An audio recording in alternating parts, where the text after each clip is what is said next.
안녕하세요. 대한민국 좌파들의 민낯을 낱낱이 까발리는 정치구단 우양우입니다. 오늘 해볼 이야기는 22대 국회 구성이 이제 겨우 완료가 되었는데 그 중에서 핵심적인 자리가 몇 개 있죠. 국회의장이 있겠고 그리고 운영위원장, 법사위원장이 있어요. 그 중에서 법사위원장을 정청래를 내세웠어요. 민주당에서.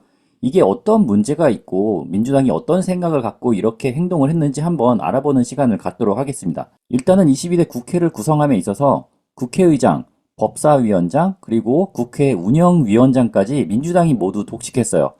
여기에 대해서 추경호 전 국민의힘 원내대표는 민주당이 지금 협상의 자세가 안 보인다. 아버지 이재명을 지키기 위해서 이런 일들을 벌이고 있다라고 비판을 하면서 원내대표로 사퇴를 했어요. 그러면서 상임위원회 7개를 준다는 걸 일단 받고 일단은 국회 진행을 하자. 22대 국회가 일단 시작을 해야 뭔가 일을 할 수 있는 거니까 일단은 받겠다. 하지만 이것은 민주당이 굉장히 잘못하고 있는 것이다. 이렇게 비판을 하면서 원내대표 사퇴를 하게 됐죠. 그리고 이 정청래는 법사위원장이 되자마자 최상병 관련된 사람들을 불러와서 그 사람들이 다 군인들이니까 이 3스타 중장을 앞에 세워다 놓고 증언은 거부해? 너 퇴장해. 내 말 안 들어? 퇴장해. 이런 식으로 무슨 초등학생 벌 주듯이 매너에 어긋나는 짓을 했다고 해야 될까요? 물론 민주당 지지자들 입장에서는 최상병 특검 관련해서 증언을 거부하는 사람에게 쪽을 줬다. 이런 면에서는 좀 사이다다. 이렇게 생각할 수 있겠지만 이 사건은 이미 경찰에서 조사를 하고 있기 때문에 조사가 진행 중인 사안에 대해서 증언을 하라고 이렇게 강요할 수는 없는 부분이거든요. 왜냐하면 변호사가 없는 상태에서 증언을 하게 되면 그거는 법적인 절차에 맞지 않는 것이기 때문에 증언을 거부한 것뿐이에요. 이 사람들이 경찰 조사에서도 증언을 거부한다? 그러면 문제가 있겠지만 법사위에서 증언을 거부하는 건 문제가 없다고 생각을 합니다. 근데 여기에 대해서 정청래는 지금 국민이 요구하는데 그걸 거부한 거야? 나가서 좀 머리 좀 식히면서 한번 반성하고 들어와. 이런 식으로 행동을 했다는 거죠. 그런데 국회의장과 법사위원장 그리고 운영위원장까지 얘기를 하고 있는 이유가 이게 상호 견제를 위해서 권력을 분배해야 하는 자리들이기 때문이에요. 이것들은 17대 국회, 그러니까 노무현 정부 시절부터 국회의장과 법사위원장은 1당과 2당, 그러니까 크게는 여당과 야당이 나눠 갖는 것을 관례로 했어요. 노무현 대통령 때부터 시작된 거예요. 그러니까 민주당 쪽에서 시작된 거라고 볼 수가 있겠죠. 그래서 그때 당시에 어떻게 협의를 했느냐? 1당에서 국회의장을 뽑고 그리고 2당에서는 법사위원장을 뽑자라고 협의를 한 거예요. 그러니까 이게 법으로 정해진 건 아니고 상호 견제를 위해서는 한쪽에 너무 권력이 몰빵이 되면 입법 독주를 할 수 있는 상황이 발생을 하니까 안전판 마련을 위해서 이렇게 권력을 나눠 갖자라고 이야기를 한 거예요. 이게 제가 노무현 대통령을 굉장히 좋아하거든요. 물론 이제 뇌물 부분에 대해서는 비판의 여지가 남아있지만 일단은 이 정치를 하는 자세라던가 나라를 이끌어가는 방향에 대해서는 저는 역대 대통령 중에서 가장 합리적이고 가장 보수적인 대통령이었다고 생각을 해요. 그러니까 노무현 대통령의 생각대로 만약에 지금 원 구성을 하게 된다면 지금 일당은 민주당이니까 우원식 국회의장이 뽑혔죠. 그러니까 국회의장 뽑은 건 좋아. 그러면 제2당 그러니까 국민의힘에서 법사위원장을 뽑는 게 관례여야 하는 거예요. 그런데 지금 법사위원장이 정청래는 어딥니까? 민주당이잖아요. 그러니까 1당, 2당 이런 걸 나눈 게 아니라 그냥 야 우리가 이번 선거에서 이겨서 우리의 표가 더 많잖아. 그러니까 우리 마음대로 다 뽑을 거야. 이렇게 상황이 된 거죠. 그러니까 민주당은 기존의 관례를 깨버린 거예요. 이게 기존의 관례라고 해봤자 노무현 대통령 시절부터긴 하지만 그래도 이게 20년이나 된 관례니까 서로 잘 지키고 있던 내용이죠. 그러니까 노무현 대통령 때는 국회의장은 열린우리당에서 가져갔고 법사위원장은 한나라당에서 가져갔고 이명박 때는 국회의장은 한나라당, 법사위원장은 민주당에서 가져갔고요. 그리고 박근혜 때에는 초기엔 새누리당, 그리고 하반기에는 더불어민주당에서 가져갔고 법사위원장은 반대로 전반기에는 새정치민주연합, 그러니까 민주당에서 가져갔고 후반기에는 새누리당에서 가져갔죠. 이렇게 국회의장과 법사위원장이 서로 다른 당이었다는 걸 알 수가 있어요. 지금 근 20년 동안. 그런데 여기서 문제가 생겼어요. 문재인이 바로 문제를 만들었어. 이게 뭐냐? 처음에는 더불어민주당, 자유한국당 이렇게 잘 갔어. 그런데 막판에 국회의장에 박병석 더불어민주당 의원 그리고 법사위원장도 더불어민주당 이게 어떻게 된 거죠? 노무현 정신이고 나발이고 저는 그런 거 모릅니다. 문재인이 뭐 노무현 정신을 계승했다. 그런 개뿔 말도 안 되는 소리고 그냥 지 하고 싶은 대로 지 꼴리는 대로 한 거예요. 한마디로. 이렇게 앞에서 깽판을 치고 나니까 그러면 우리가 다 가져가도 뭐 관례긴 하지만 이게 법적으로 문제가 없는 거잖아. 우리 편한 대로 한번 다 가져가 볼까? 문재인도 했는데 나는 왜 안 돼? 라고 이재명도 생각할 수 있을 거 아니에요. 그러니까 민주당에서는 일단은 국회의장은 당연히 제1당엔 우리가 가져간다 그래서 우원식을 국회의장으로 가져갔어. 그 다음에 운영위원장은 민주당 원내대표인 박찬대가 가져가고 마지막으로 법사위원장은 정청래한테 준 거예요. 그러니까 지금 국회 주요 보직 3개를 민주당에서 다 가져가서 입법에 관련된 모든 창구를 민주당이 다 틀어막은 거야. 그러니까 국민의힘에서는 아무리 좋은 법안이 있더라도 민주당의 허락을 받지 못한다면 통과할 수가 없어. 지금 이슈가 되고 있는 종부세라던가 상속세 개편안도 마찬가지예요. 민주당 일부 의원들도 상속세나 종부세가 비합리적인 부분이 있으니 좀 바꾸는 것이 좋겠다라고 이야기를 했지만 민주당 입장에서는 정부가 추진하는 이 법안들이 만약에 통과가 돼서 사람들한테 호평을 이끌어낸다. 그럼 자기들한테 그게 불리한 거잖아. 국민들은 좋지만 대통령의 인기가 조금이라도 올라간다면 국민의힘에 대한 지지율이 높아질 것이고 그러면 상대적으로 자기들이 손해를 보는 거니까 이런 법안들에 대해서 민주당이 지금 이거 부자 감세 아니야? 이런 의견이 또 다시 나오고 있어요. 그러니까 상속세, 종부세 관련해서 어떻게 될지 아무도 몰라. 민주당이 그냥 틀어지고 우리가 하면 하는 거고 안 하면 안 하는 거야. 이렇게 모든 창구를 민주당이 다 틀어막다 보니까 국민의힘은 상대적으로 뭘 해볼 수가 없는 거야. 이렇게 이재명이 왜 자꾸 나쁜 점만 계승을 하는가? 문재인을 별로 좋아하지도 않으면서 그것은 바로 민주당이 이재명의 사법 리스크를 방어하기 위해서다. 법사위를 확보함으로써 사법부를 압박하게 되고 그 압박을 통해서 이재명이 탈압박을 하겠다. 이런 계산을 하고 있는 거죠.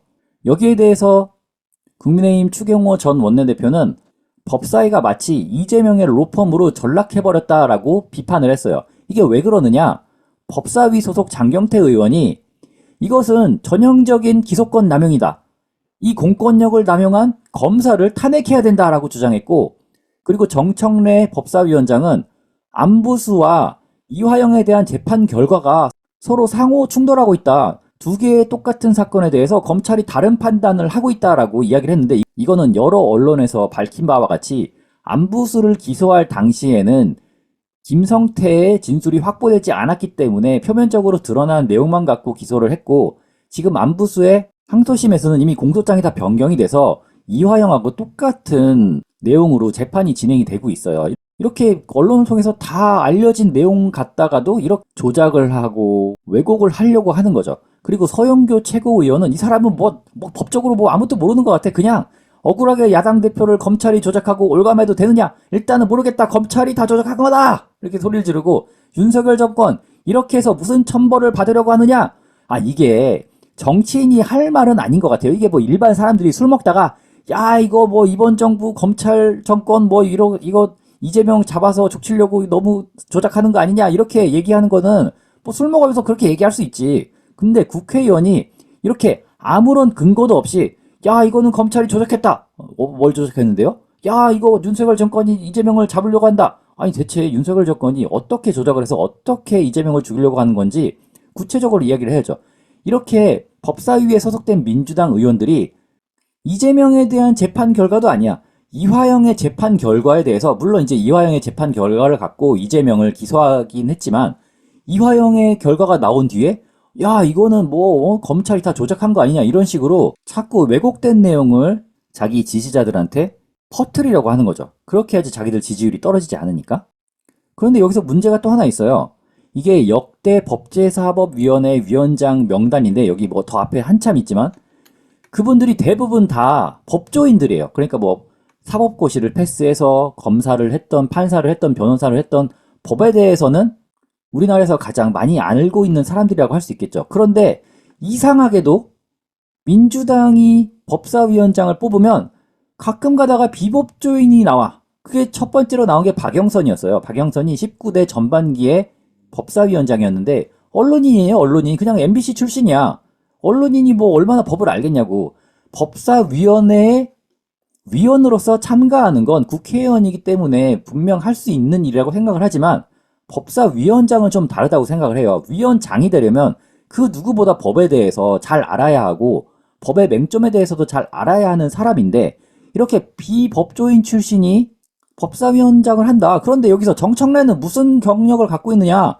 건국대 산업공학과 출신인데다가 학생운동을 하다가 깜빵에 다녀오는 바람에 군대도 안 갔다 왔고 그리고 갔다 와서 할 게 없으니까 학원 운영을 하다가 나중에 노사모 활동을 하다가 정치에 입문한 사람이에요. 그러니까 이 사람은 법하고는 크게 관련이 없는 삶을 살아왔어. 그러니까 법에 저촉되는 일은 좀 했지만 그 법을 공부하는 삶은 살지 않았다는 그런 뜻이에요. 물론 정청래가 거의 정치판에 20년 넘게 몸을 담으면서 이것저것 법안도 많이 발의하고 법도 공부를 했겠지. 그런데 그렇다라고 하더라도 이런 상황에서 법사위원회에 들어가려면 그냥 법사위원이 되는 게 맞지 법사위원장을 왜 정청래를 시켰느냐라는 그런 의문을 갖게 돼요. 대체 왜 법사위원장에 비법조인을 넣었느냐? 비전문가를 수장으로 앉히는 이유가 무엇인가? 정치적인 이유가 있다고 생각할 수밖에 없어요. 진짜 저 법사위원회가 제대로 기능을 하게 하기 위해서는 아무래도 위원장은 법조인 출신이 하는 게 맞겠죠. 법을 가장 잘 아는 사람이 해야 되는 게 맞는 거잖아. 내가 만약에 일식조리사인데 나한테 중식을 시켜. 그거는 전문가가 아닌 사람한테 전문적인 영역을 맡기게 되는 거니까 좀 말이 안 맞는 거잖아요. 그렇기 때문에 정치적인 이유가 있다고밖에 생각할 수 없다. 그렇다면 그 정치적인 이유는 무엇이냐? 지금 이재명이 당대표 연임을 통해서 방탄을 이어가려고 하고 있잖아. 그리고 대선 1년 전에는 당대표에서 사퇴해야 한다는 그런 법도 예외 조항을 만들고 그런 논란들이 이재명이 대권까지 방탄을 하기 위한 방안으로 보고 있는 거죠. 그러니까 지금 현재 22대 국회원 구성을 하는 데 있어서 여러 가지 파국으로 치닫고 있는 목적이 이재명의 방탄, 대통령 만들기 위한 것이 아니냐라는 얘기가 나오고 있는 거예요. 모든 입법과 관련된 그리고 사법부를 견제할 수 있는 수단을 모두 민주당이 가져감으로써 더 이상 이재명한테 손을 못 대게 압박을 하려는 거죠. 그러니까 지금 이재명은 자기 대권을 위해서 지금까지 쌓아왔던 관례 그리고 여야가 그나마 협치하는 모습을 다 부정하고 있는 거예요. 이게 어느 수준이냐? 좌파들이 그렇게 욕하는 이명박근혜도 지킨 걸 안 지키면서까지 참 애를 쓰고 있다는 거죠. 그러니까 이명박근혜보다도 못한 짓을 하고 있는 이 사람을 지지하는 사람들은 대체 뭐냐 이거야. 이명박근혜도 협치는 한 거예요. 한마디로 국회의장과 법사위원장을 나눴다는 의미는 그나마 협치에 대한 일말의 가능성을 열어둔 거란 말이죠. 그런데 이재명 그리고 문재인도 마찬가지지만 이재명 문재인은 그런 걸 지키지 않아. 내가 마음에 안 들어? 아 그러면 관례고 뭐고 야 니네 꼴도 보기 싫으니까 나가. 나 혼자 다 할 거야. 이런 짓을 하고 있다는 거죠. 그러니까 여러분들 이런 사람이 대권에 도전하기 위해서 나라를 뒤흔들고 있는 이 상황이 맞습니까? 이게 나라를 위해서 맞는 거예요? 제발 정신들 차리시고 이런 사람이 더 이상 득세할 수 없는 그런 자세를 우리가 가져야 되겠습니다. 자, 오늘 여기까지 하고 다음 시간에 또 다른 소식으로 찾아뵙도록 하겠습니다. 감사합니다.